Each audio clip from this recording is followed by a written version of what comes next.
Why do you brew me up? Big brewers just to let me down. No, I have another parody coming. And I forgot the words already, so I had to stop. I couldn't give you more of a sneak peek.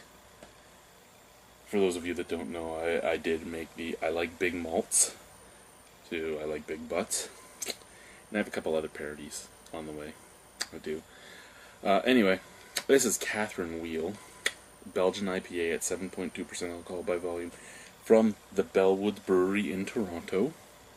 So there you go, Bellwoods Brewery in Toronto. There is a little bit of sweat on this bottle. It's because it's been sitting out of the fridge for a good long while now. Let's see if it passes the cold test. For those of you wondering, I'm currently not wearing underwear. And the bottom of the bottle is pressed directly against my sack, my scrotum, and I'm holding it with my thighs against my scrotum. Not shrinking. We're good. We're good. So, I just touched it too. 500 milliliters, Bellwoods Brewery, brewed and bottled in Toronto, Ontario at 124 Ossington Avenue. 7.2% alcohol, as I said, Belgian IPA, lots of cute, cool candies on there. You know what? Let's hope one of my buddies puts this thing in their mouth after this. That's right, Ken. I know you've sucked on my bottle opener, so now you might suck on my sack without knowing it.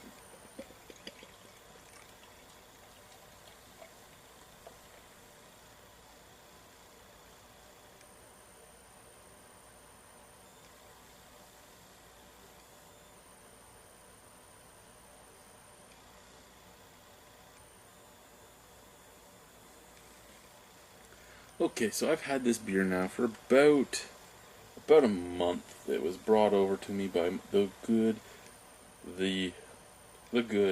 awesome Greg.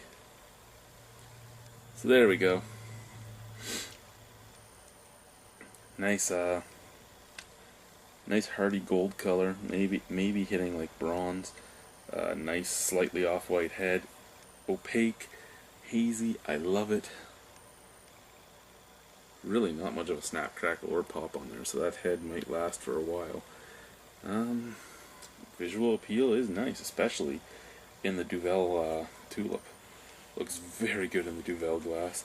Just put it right here. Looks very good in that glass. Scent. Like I said, I've had this for about a month. A little bit of New World hops coming off of here. Like blood orange, some mango, bit of passion fruit.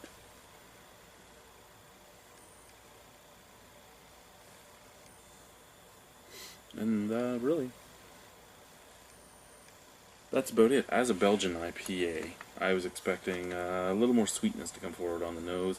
I expected maybe some banana, maybe some clove, maybe some coriander. Again, maybe some sweetness, some butterscotch, some just sugars themselves. I expected a lot of different things. I really didn't get them. I got, basically for me the scent is the scent for me is basically an American Pale Ale. It has the New Age hops in it, so it's reminding me of an American or a Kiwi even Pale Ale. It could be Kiwi hops, it could be West Coast hops. It's just that very fruity, popping scent that I was getting. Let's try it. Cheers.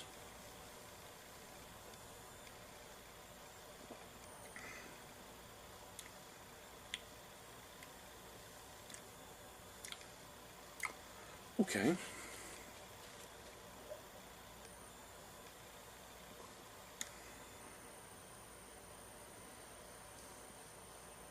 You know what?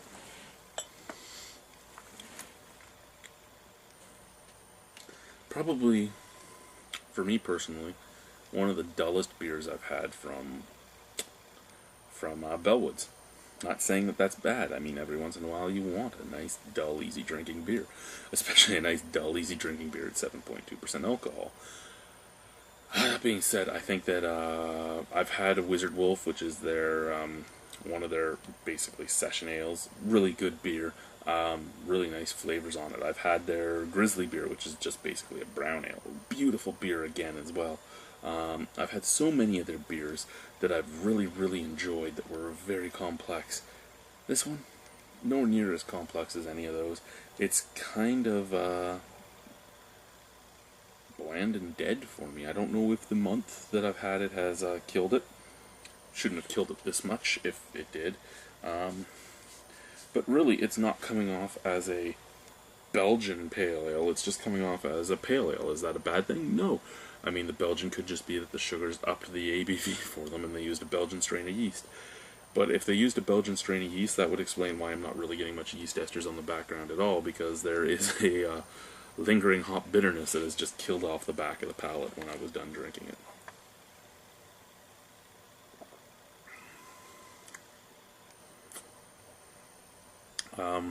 I'd say neutral cereal grains for the forefront. Not saying that that's what they brewed it with, but that's the taste you get. You just kind of get that grainy grittiness up at the forefront. Middle, you're starting to get the fruits from the hops. You're starting to get the orange and the passion fruit and stuff like that. At the end, lingering like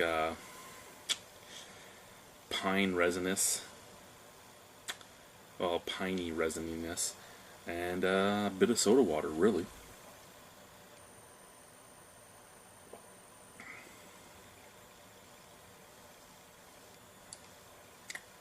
And all that combined makes this an even more dangerous beer because it doesn't really have an alcohol warming. There is a slight right at the bottom of the throat, but it doesn't really have an alcohol warming, especially for something that's 7.2% alcohol. And so light flavored that this is a very, very dangerous beer, as Guy would say. Whether or not mine is dulled down, or whether or not my palate just doesn't pick up the subtleties of this, because I mean, we all are all very different on what type of malts and what type of hops we're sensitive to.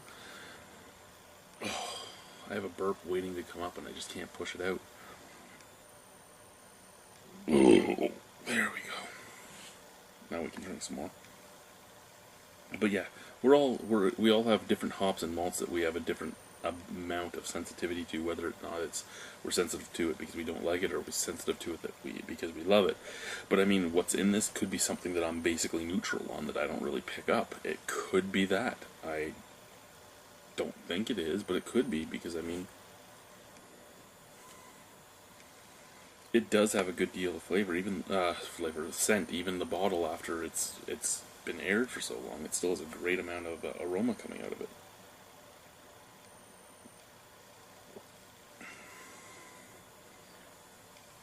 It's a very good beer, just kind of bland for what I'm used to from them. Like Witch Shark. Witch Shark, albeit it was a double IPA, came out and ripped your throat out. I actually really didn't like Witch Shark myself. I know people that loved it. I didn't like it myself. Again, Grizzly beer, Wizard Wolf, Bounty Hunter, Donkey Venom. They just make so many amazingly flavorful beers that when you get something that is kind of a 2 or 3 trick pony, you're not. I know it's not a 1 trick pony. Oh my god, I'm being I'm just going overboard now talking about a 2 or 3 trick pony. It's easy drinking, it's inoffensive, and it can fuck you up. And yeah, most craft beer drinkers will tell you they're not drinking craft beer to get fucked up. They're drinking it to savor and to taste and all that.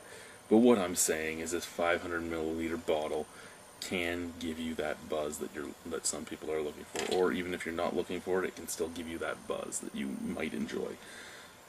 So, that being said, out of 10, 6.5? There's nothing wrong with it. I just wouldn't buy it myself ever again.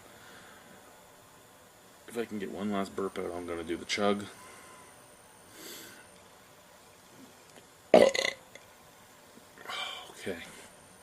cleared room. Cheers, boys and squirrels.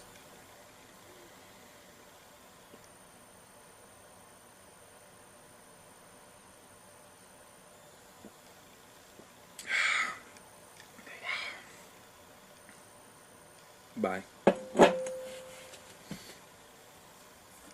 Need some Pez from Santa. Santa, give me Pez. Okay.